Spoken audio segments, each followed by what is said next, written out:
Kebaikan dan kejahatan, jika waktunya tiba, pasti akan ada balasannya.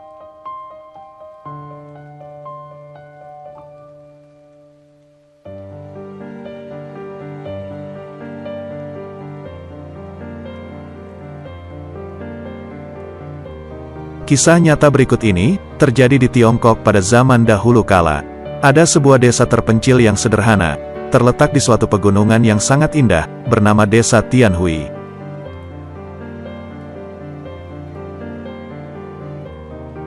Di sana ada satu keluarga yang sangat kaya raya, yang bermarga Yang.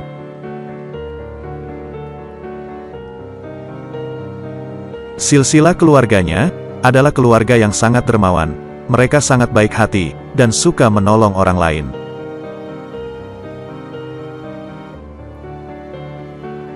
Setiap kali bertemu dengan seorang biksu, ataupun seorang pendeta Tao, maka ia selalu memberikan persembahan makanan yang sangat banyak, dengan porsi mangkok yang besar, untuk dimakan oleh mereka.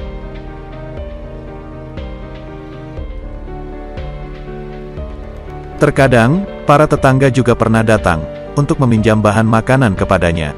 Namun, pada saat mereka hendak mengembalikan bahan makanan yang dulu pernah dipinjam kepadanya, beliau tidak menerimanya, karena ia tahu bahwa tetangganya sangat miskin.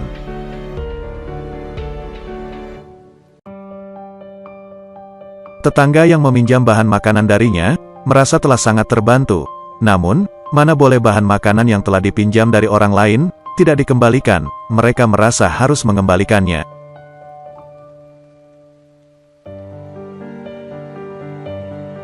Oleh karena itu, beliau akhirnya mengambil sebuah labu besar yang ada di halaman rumahnya, lalu kemudian dibelah menjadi dua bagian, sehingga berbentuk seperti gayung.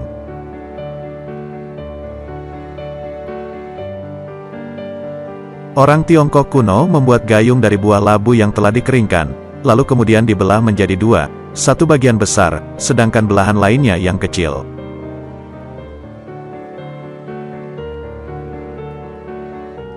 Ketika tetangga datang untuk meminjam bahan makanan lagi, beliau menggunakan belahan gayung yang besar itu, setangkup demi setangkup besar gayung yang berisi bahan makanan, untuk dipinjamkannya kepada tetangga.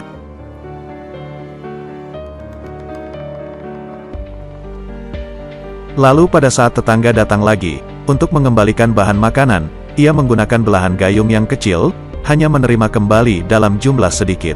Lama-kelamaan, para penduduk menyebutnya dengan nama, si dua gayung.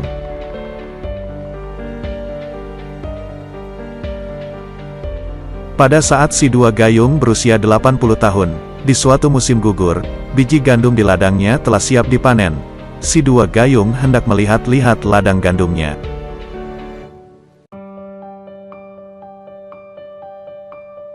Ia seorang diri dengan melangkah tertatih-tatih, dibantu oleh tongkatnya pergi ke ladang.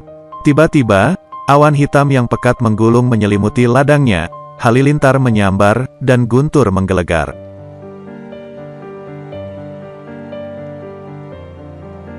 Si dua gayung yang melihat keadaan ini berpikir, saya sudah tua, tidak mampu melarikan diri lagi, biarlah saya mati di sini saja.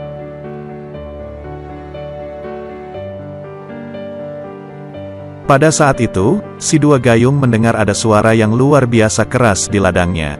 Dewa Guntur, Dewa Halilintar dan Naga Air. Kalian dengarkan ini baik-baik, sekarang si dua gayung sedang berada di ladang gandumnya, kalian sama sekali tidak boleh meneteskan air setitik pun di atas gandumnya.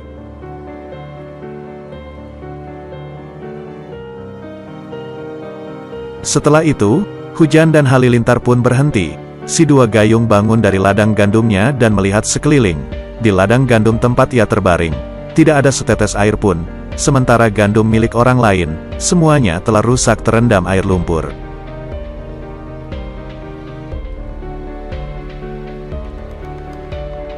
Si dua gayung lalu pulang ke rumahnya, dan menceritakan kejadian tadi kepada anak-anaknya.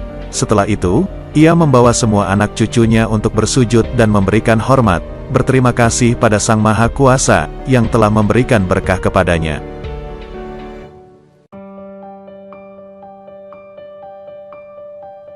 Pesan moralnya, mengapa sambaran halilintar, dan guntur yang menggelegar, tidak melukai Tuan Yang?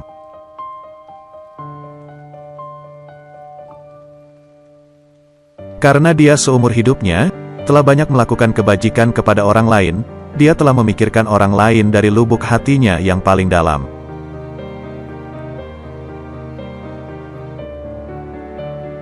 Di zaman Tiongkok kuno, semua orang memahami prinsip bahwa kebaikan dan kejahatan pasti ada balasannya.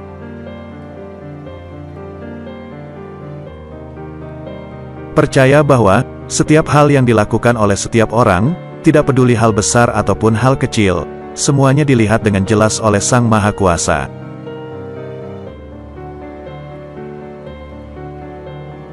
Oleh karena itu, semua orang berusaha untuk berbuat kebajikan dan tidak melakukan kejahatan.